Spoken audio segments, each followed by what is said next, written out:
They didn't miss you at first, they missed access, until absence revealed what you actually gave, and I know that sentence can sting.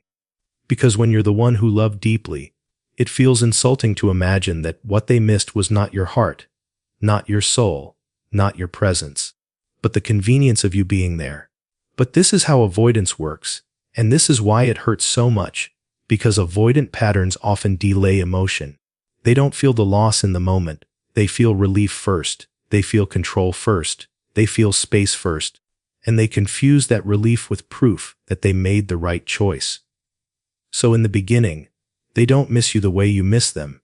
You miss them like a person. You miss the bond, you miss the closeness, you miss the rituals, you miss the safety you tried to build, but they miss something more basic: access.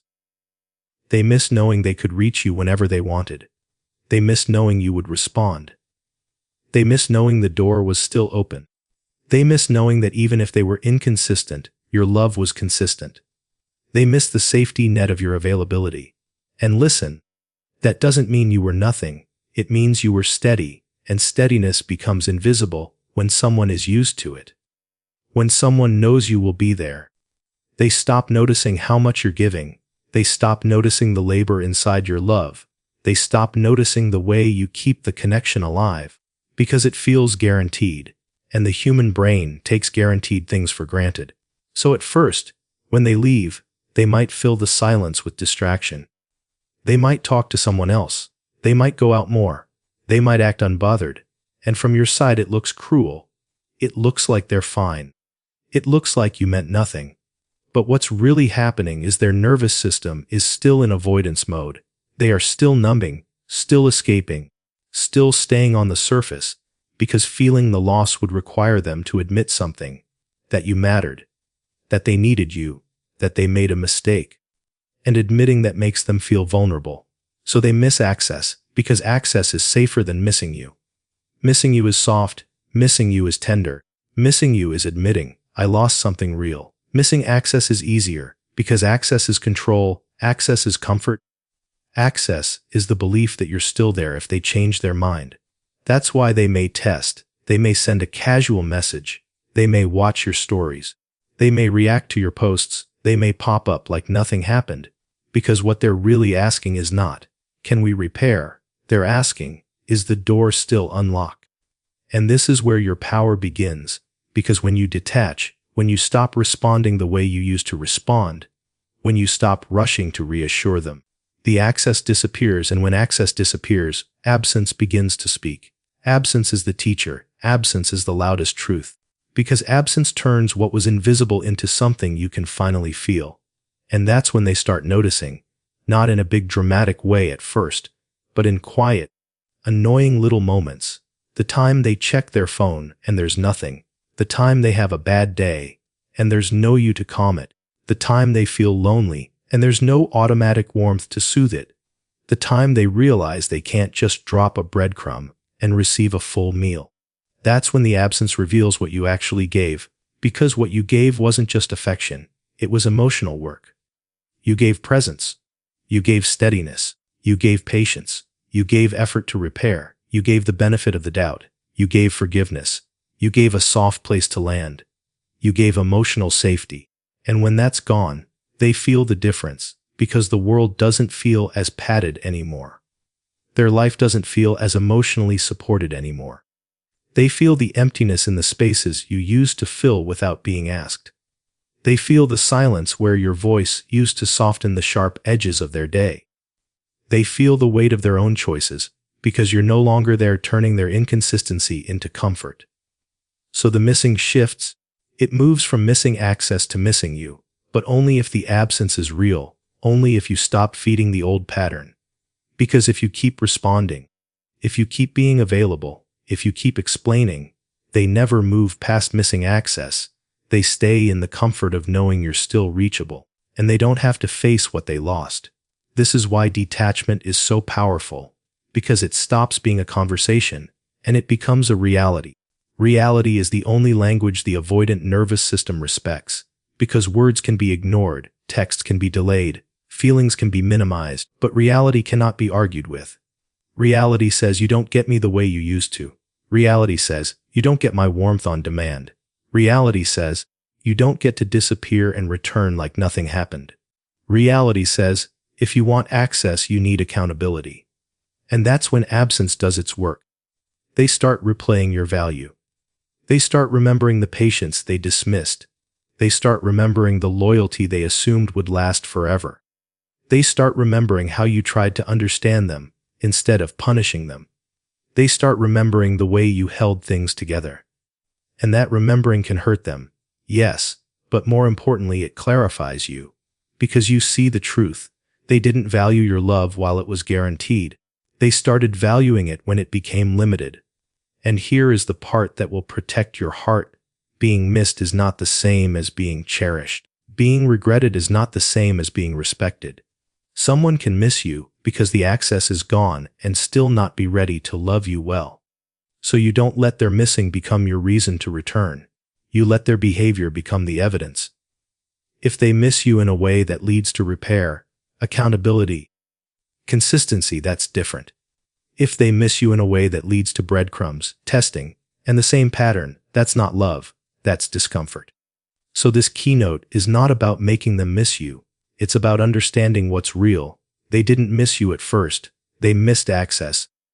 Until absence revealed what you actually gave, and the moment you understand that, you stop being flattered by small reach outs. You stop being hypnotized by late night messages. You stop being pulled back into the same cycle because you realize access to you is not a right, it's a privilege. And your love is not available for someone who only values it when it's threatened. Replacement showed them contrast because surface attention can't match real presence. And this is the part that will mess with your head if you don't see it clearly, because when someone tries to replace you, it can feel like a personal insult, like you were never special, like you were easy to discard, like your love was nothing. But most of the time, replacement is not about you. It's about them running from discomfort. People who avoid feelings don't sit in grief, they escape it. They don't sit in accountability, they distract from it. They don't sit in the silence, they fill it. So they go out, they flirt, they talk to someone new, they chase novelty, they chase attention. Because attention is loud. Attention is immediate. Attention makes them feel alive without asking them to be vulnerable. And for an avoidant nervous system, that feels safe. Because real presence, your kind of presence, the kind that sees them, the kind that holds them, the kind that asks for consistency, the kind that wants depth, that kind of presence triggers everything they've been avoiding. It triggers responsibility. It triggers intimacy. It triggers being known. And being known can feel dangerous to someone who carries shame. So they try replacement, because replacement gives them the easy version of connection. The surface version, the fun version, the version where nobody expects them to repair. Nobody expects them to communicate through discomfort. Nobody expects them to show up when it's hard. At first, that surface attention can feel exciting, because new attention has sparkle, it has novelty, it has no history, it has no wounds yet. It has no expectations yet, and that's why it can look like they moved on quickly, but what they really moved into was distraction. And then contrast starts teaching, because distraction can't do what depth does. Surface attention can't hold a person during a hard week. Surface attention can't rebuild trust after conflict. Surface attention can't create emotional safety. Surface attention can't replace the calm that comes from being truly understood. So the new connection starts showing its limits, and not because the new person is bad, but because you were rare in the way you gave. You didn't just give compliments, you gave steadiness. You didn't just give excitement, you gave consistency. You didn't just give company, you gave emotional presence, the kind that stays.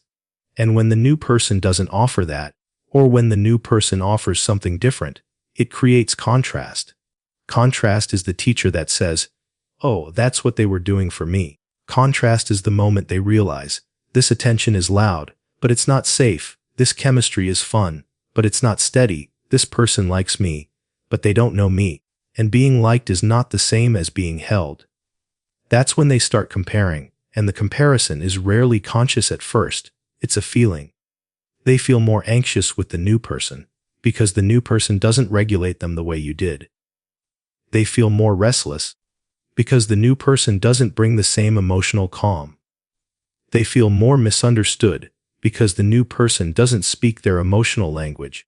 They feel the lack of patience, the lack of loyalty, the lack of depth, and suddenly, the thing they used to call too much in you, your emotional depth, your desire for closeness, your honesty, becomes the thing they miss because the surface version doesn't feed the parts of them that are hungry for real connection.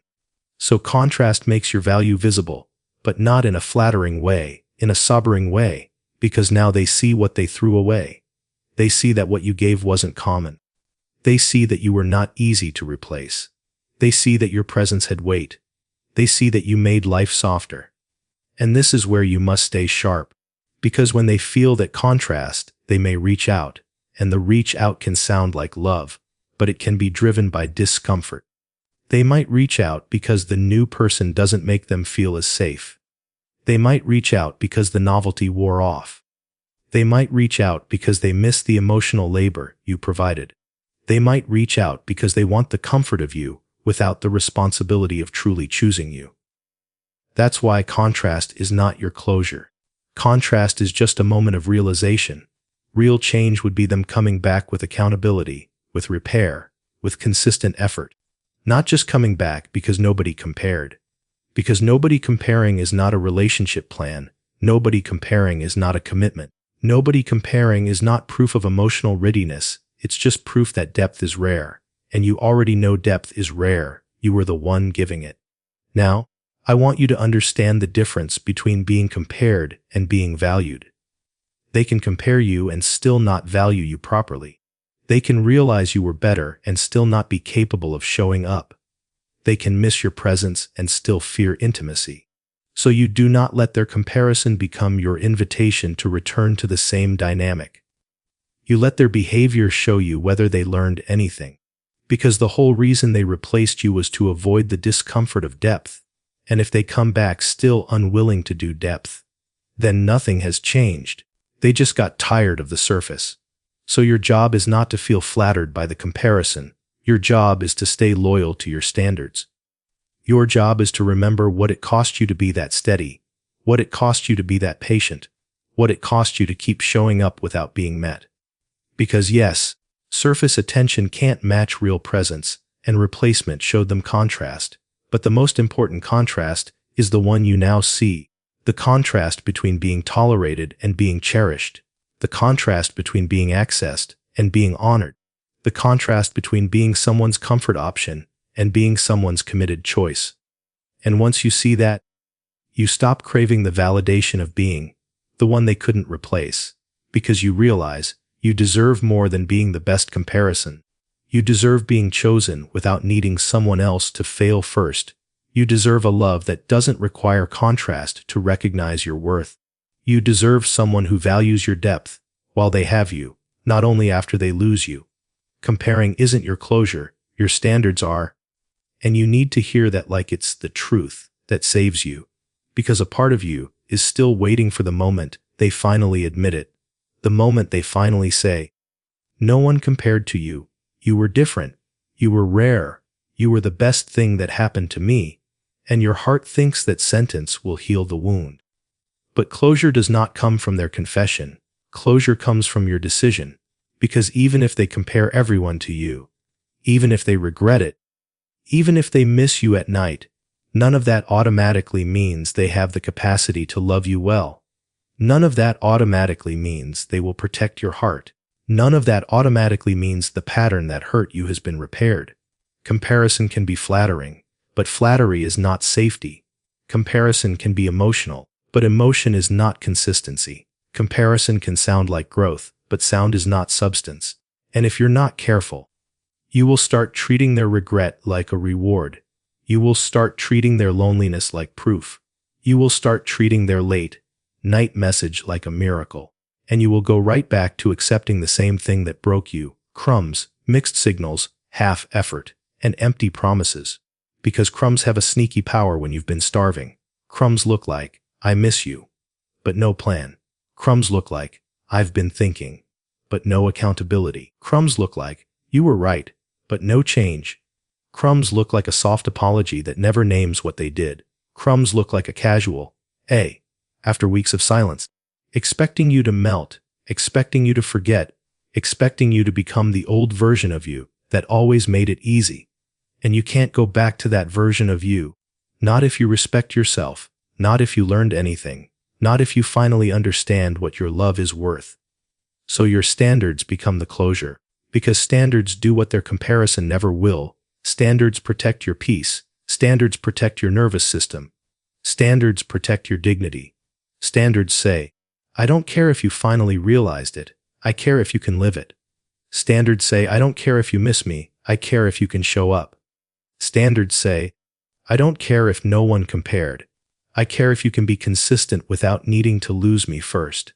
That is the difference between being wanted and being valued. Wanted is a feeling. Valued is a behavior. Wanted shows up when they're lonely. Valued shows up when it's inconvenient. Wanted sends a message. Valued follows through. And your heart needs value, not just wanting. Because you've already been wanted before. You were wanted when it was easy. You were wanted when you were available. You were wanted when you were forgiving. You were wanted when you were overgiving. And being wanted did not keep you safe. It kept you anxious. Because you were constantly trying to earn something that should have been basic. So, now, the moment they come back comparing you to everyone else, you don't collapse into relief. You don't rush into closeness. You don't hand them the full version of you just because they finally sounded honest. You slow down and you watch. You watch what happens after the first sweet message.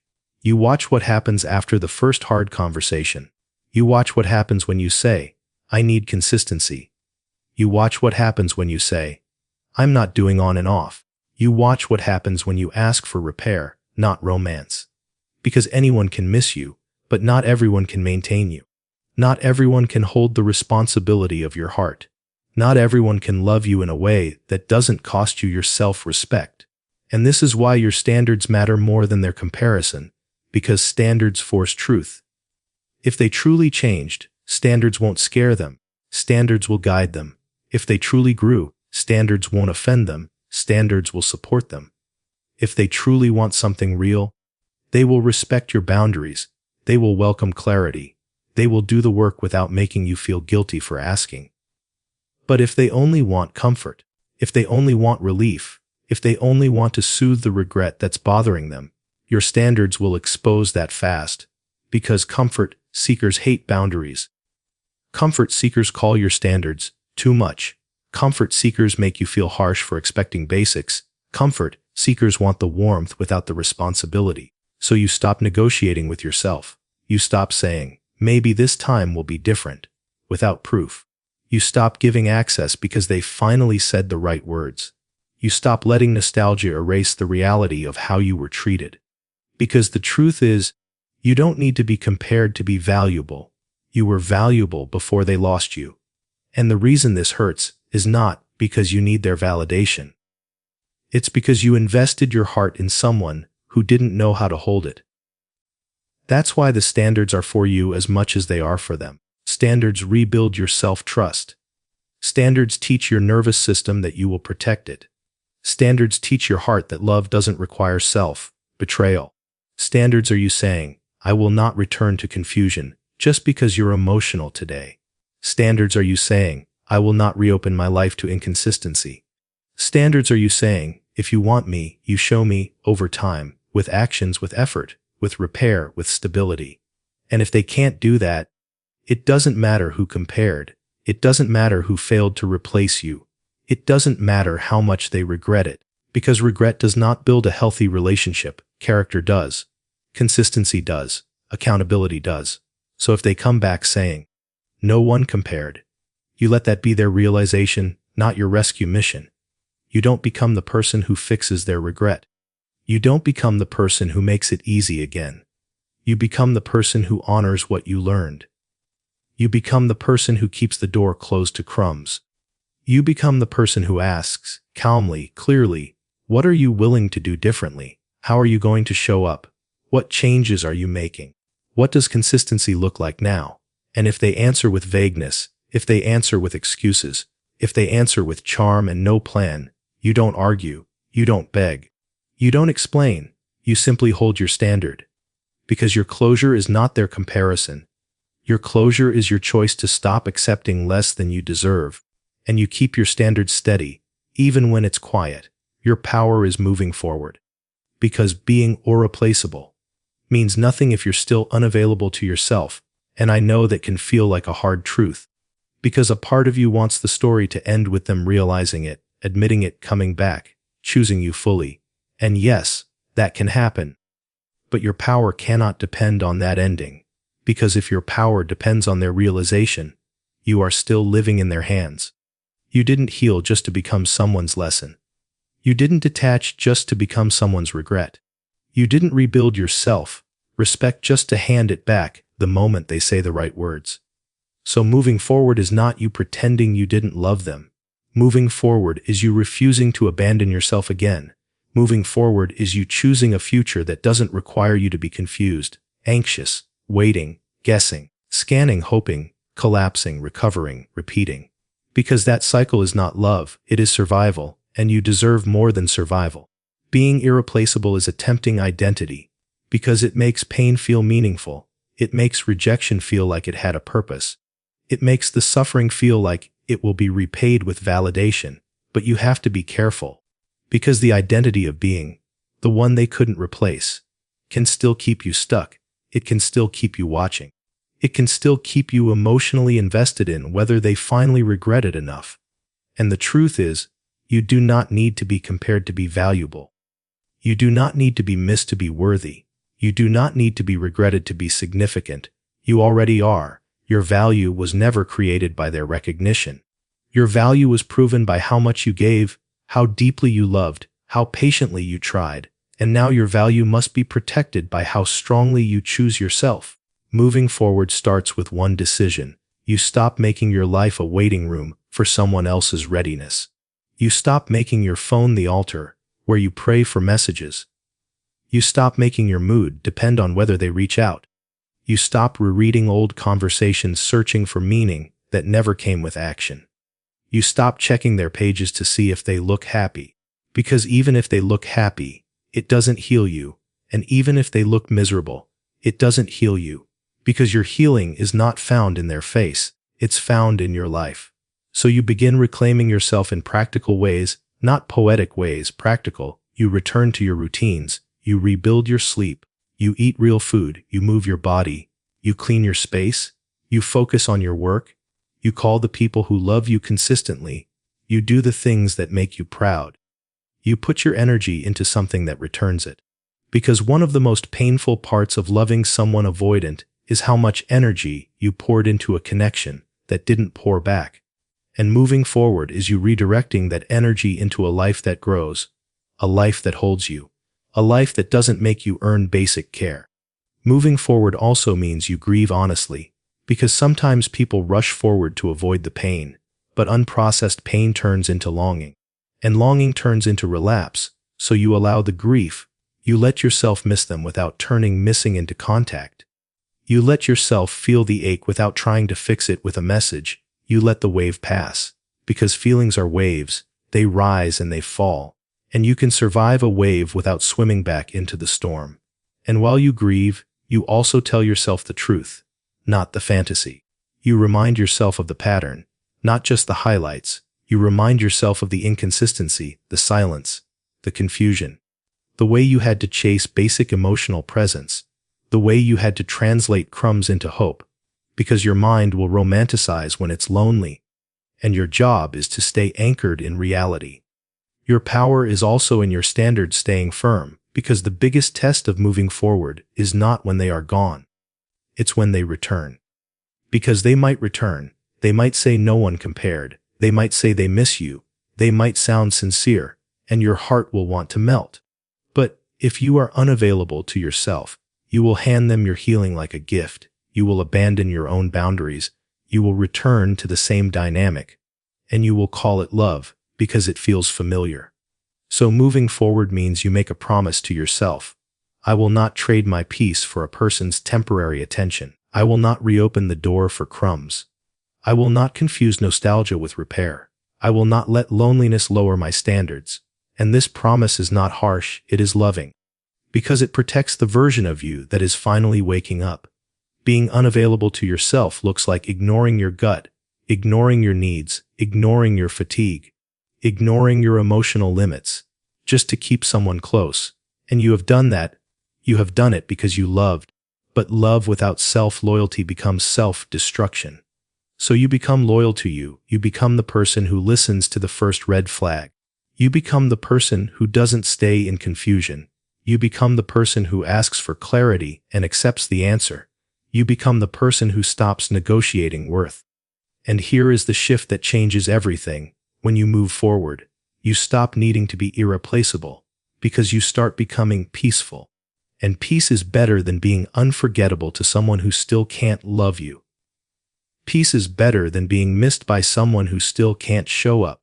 Peace is better than being the one they regret, because regret doesn't build a future, consistency does. So you move forward not because you didn't matter, you move forward because you matter. You move forward because your life is bigger than their capacity. You move forward because your heart deserves a place where it doesn't have to fight for attention. And one day, you will realize the real flex is not that they couldn't replace you. The real flex is that you replaced the version of you that accepted less. You replaced the version of you that waited. You replaced the version of you that chased. You replaced the version of you that confused anxiety with love.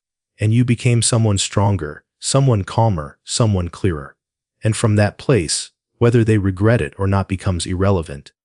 Because your power is not in being irreplaceable to them. Your power is in being fully available to yourself and building a life that doesn't collapse when someone leaves, a life that stands, a life that grows, a life that finally feels like home.